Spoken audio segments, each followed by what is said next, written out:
Kisah ini menceritakan tentang seorang anak yang berasal dari Henryville, Indiana. Pada tahun 1895, saat ia berumur 6 tahun, ayahnya meninggal. Ibunya bekerja di perkebunan tomat. Dia ditinggalkan bersama dengan saudaranya untuk memasak dan merawatnya. Ujian berat hidup telah menghantamnya sejak dia masih kecil. Akibat dari beratnya situasi yang harus ia hadapi, dia mulai bekerja sebagai buruh tani pada saat umur 10 tahun. Saat di tingkat 6, dia drop out dari SMA. Kemudian dia pergi dari rumah. Dia mulai bekerja sebagai tukang cat kereta kuda. Saat berumur 16 tahun, dia berbohong mengenai umurnya supaya bisa masuk Angkatan Darat Amerika. Setelah diberhentikan dengan hormat 1 tahun kemudian, dia mulai bekerja sebagai buruh kereta api sambil kuliah hukum di universitas terdekat. Setelah dia menghancurkan karir hukumnya akibat perkelahian, dia terpaksa pindah kembali bersama ibunya dan bekerja dengan menjual asuransi. Namun kemudian dia dipecat karena tidak mendapatkan nasabah. Beberapa tahun kemudian dia mendirikan perusahaan kapal feri dan merupakan kesuksesan instan. Kemudian dalam usahanya untuk mengejar bisnis kapal feri, dia membuat perusahaan manufaktur lampu kimia hanya untuk sekedar menyaingi perusahaan yang telah menjual lampu kimia. Ternyata perusahaan itu lebih baik dari perusahaan lampu miliknya. Dari semua beratnya kehidupan, orang ini tidak mau menyerah. Kemudian dia bekerja di perusahaan buat ban. Namun lagi-lagi dia kehilangan pekerjaannya karena perusahaan menutup pabrik pembuatannya. Pada umur 40 tahun, dia bertemu dengan general manager dari perusahaan minyak yang menawarkannya untuk menjalankan SPBU miliknya. Namun SPBU ini juga mengalami kebangkrutan di tahun yang sama. Perusahaan minyak Shell menawarinya sebuah SPBU bebas pinjam dengan mengembalikan ke perusahaan berdasarkan persentase hasil penjualan. Dia mulai menjalankan SPBU dan juga mulai menjual masakan ayam dan makanan sederhana lainnya bagi masyarakat yang berhenti di SPBU-nya. Ayam gorengnya segera menjadi favorit bagi orang-orang sekitarnya dan membuatnya terkenal di wilayahnya.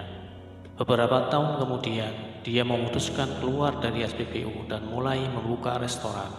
Setelah merasa cukup sukses dalam usahanya, dia mulai mengiklankan makanannya. Dan yang sangat mengejutkan adalah timbul konflik dengan pesaing lokal yang mengakibatkan terjadinya tembak-menembak fatal yang mengakibatkan karyawannya tewas. 4 tahun kemudian, dia membangun hotel di sebelah restoran ayamnya, berharap bisnisnya lebih baik. Namun tiba-tiba terjadi kebakaran yang membakar habis bersama restorannya. Namun pria ambisius ini membangun kembali hotel dan restoran baru dengan 140 tempat duduk sampai kemudian terjadi Perang Dunia Kedua yang memaksanya untuk menutup usahanya. Saat perang selesai, dia menjual resepnya ke restoran yang lain.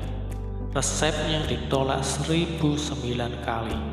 Pada akhirnya di tahun 1952, dia menjual resep rahasianya KFC untuk pertama kalinya di salah satu operator restoran terbesar di kota itu. Dengan cepat ia menjadi terkenal dan sebagai imbal hasilnya, beberapa restoran dibuat konsep franchise dengan membayar 4 sen per ayam. Namun waktu baik tidak berlangsung lama, restorannya lumpuh.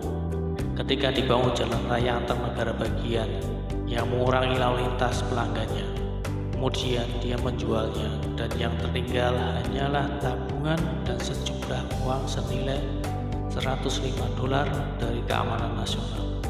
Namun dia tetap mengejar impiannya, yaitu konsep franchise ayam skala nasional.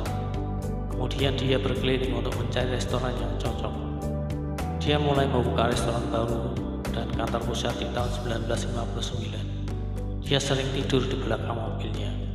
Dia akan mulai mengunjungi restoran setelah selesai memasak ayam.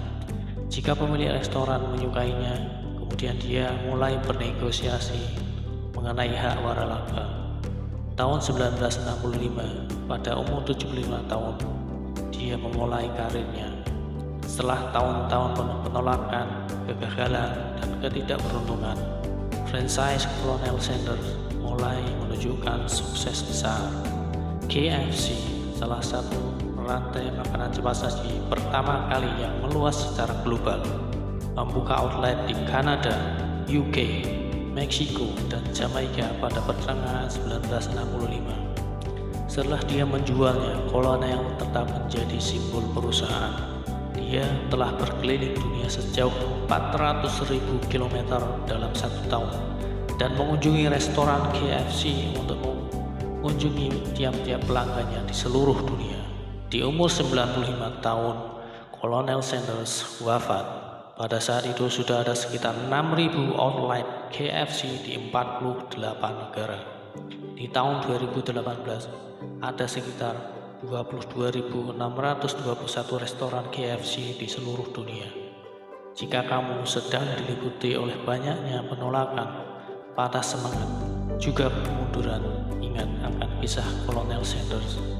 Tingkat 6 drop out, ditolak, dipecat dari banyak pekerjaan, karirnya hancur, kemunduran karena depresi berat, kebakaran, Perang Dunia Kedua, kemudian menjadi juru masak paling terkenal di seluruh dunia saat di usia pensiun.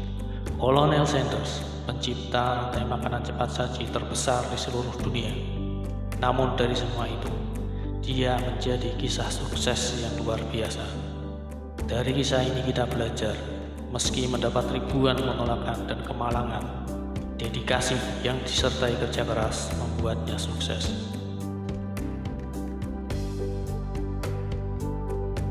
Terima kasih telah menonton.